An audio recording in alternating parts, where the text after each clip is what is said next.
It could be said that the brand of a professional service firm is the professional reputation of that organization. That's probably a little oversimplified, but it's not exactly wrong. Let's get a little more formal with our definition of brand. And since this is my video, we're going to use my definition. And that is, a brand is the cumulative results of all interactions audience members have with or about your organization, product, or service. Or said another way, your brand is what people think and say about your company.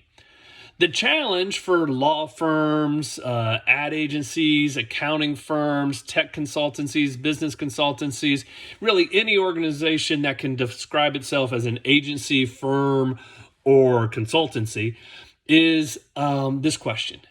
How does the firm define their brand when most audience members only interact with one person or maybe just a small group of people from that organization? And then make this even more complex, you think about the fact that different audience members are interacting with different team members from that organization. So this can lead to disjointed, inconsistent brand perceptions. One client thinks one thing, another client thinks another thing. I'll give you an example, this hypothetical scenario here. Let's talk about the great company Smith, Jones, and Miller. Client A only interacts with Bob and Sue, and Bob and Sue are solid, reliable. They are really professional, only use proven best practices. They're really risk averse. They're not particularly creative or adventurous, which is really what the client needs in that case. So client A is going to think of SJ&M as this very conservative, traditional firm. Reliable, boom, solid as a rock. Client B, they're working with Sammy and Frankie from SJ&M, and these are the two most innovative people in the firm. They're always recommending creative solutions, and the client really has to reel them back sometimes. Well, client B might think that SJ&M is this super cutting-edge place, where in reality, as a whole, the organization might not even be early adopters or even fast followers. Now, this can be exaggerated in any organization where you've got a handful, or more likely more, big personalities. So how do you increase the likelihood of your desired brand being brought to life by your people and your marketing, as well as, and maybe even more important, how can you make sure that that desired brand is experienced by your audience members? So, got 5 tips to help make that happen. Not 5, just 5 tips on how to make that happen. 1, get input from your team. Interview them, conduct surveys, invite them to workshops and town halls. Get them to tell you what they believe the organization is all about. What 3 words would they use to describe the firm? How do they think customers describe the firm? Learn what the company really is by talking to the team members and not just the leaders and the marketing department. So, this is not only valuable information that we're getting, it's valuable buy-in that we're creating by involving them and having them participate in refining this brand.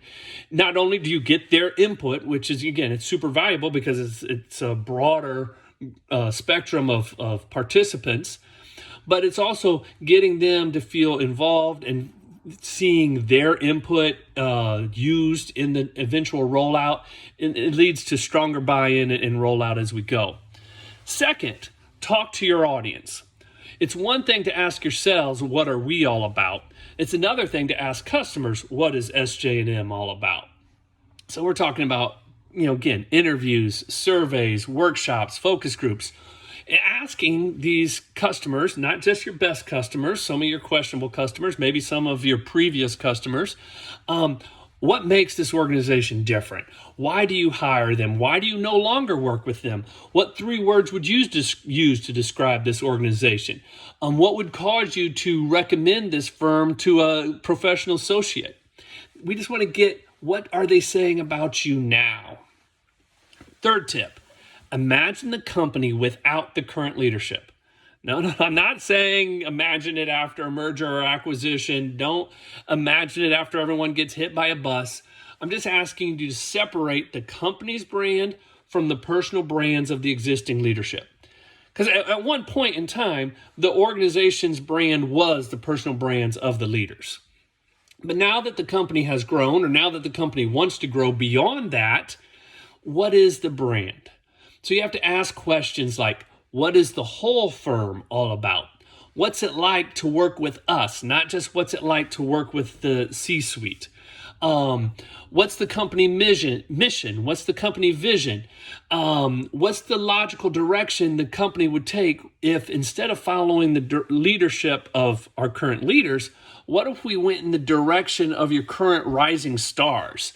How would that change things? Think about some recent client engagements that didn't involve anyone from the C-suite. What was great about those engagements? Tip number 4, get some outside help. Yes, I'm saying hiring someone like me, or more specifically, hire someone like me. I mean, me, not just someone like me. Most people in a company are too close to help define the current and definitely to help define the desired brand. Maybe they're too hard on themselves. Maybe they're too hung up on why things will never change. Maybe they've become such cheerleaders or they've been so brainwashed by existing change initiatives that they don't see the reality of things. An outsider can see things more clearly, can move past the way things have always been, can get more honest feedback from team members and clients, can help you differentiate between real limitations and just some mental baggage, help you imagine possibilities that maybe seem a little out of reach or maybe not even registering with you. They can say things that maybe an insider might be hesitant to say. And tip number 5, once you've defined what you want this brand to be, you got to get everyone's buy-in. And you do that by making sure they understand the benefits they're going to experience and understanding the role they're going to need to play in this new brand. Now, whether we're talking about minor tweaks or a total overhaul, this step in the process is really important. Now, sometimes just announcing a new logo, handing out t-shirts, launching a new website, redesigning the lobby, whatever it is, that will get some people really excited about things. And it's going to cause other team members just to roll their eyes.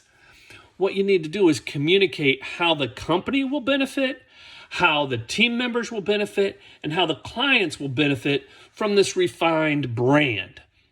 And it's also important for them to know their role in this new brand. How do they make this desired brand achievable and beneficial to everyone involved? What is the definition of self? They need to know it. They need to understand it. They need to make it their own. They need to spread it. They need to understand the brand essence and a layer deep. Why is that our brand essence? And they need to understand that everything they do, every decision they make, every decision the company makes needs to exude that brand essence. And maybe most importantly, they need to understand the brand promise.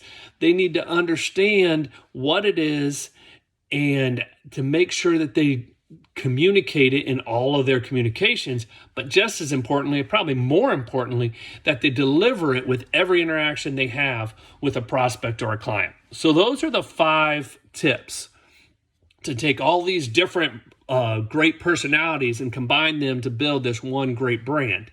1, get input from your team. 2, talk to your audience. 3, imagine the company without current leadership. 4, get some outside help, maybe me. 5, communicate team members' benefits of and roles in this refined brand. And, or maybe I should say, but, do not tell people to stop being themselves. Not only are clones scary, their personal brands are important to the success of the company brand. The power of any professional service firm will always be its unique people.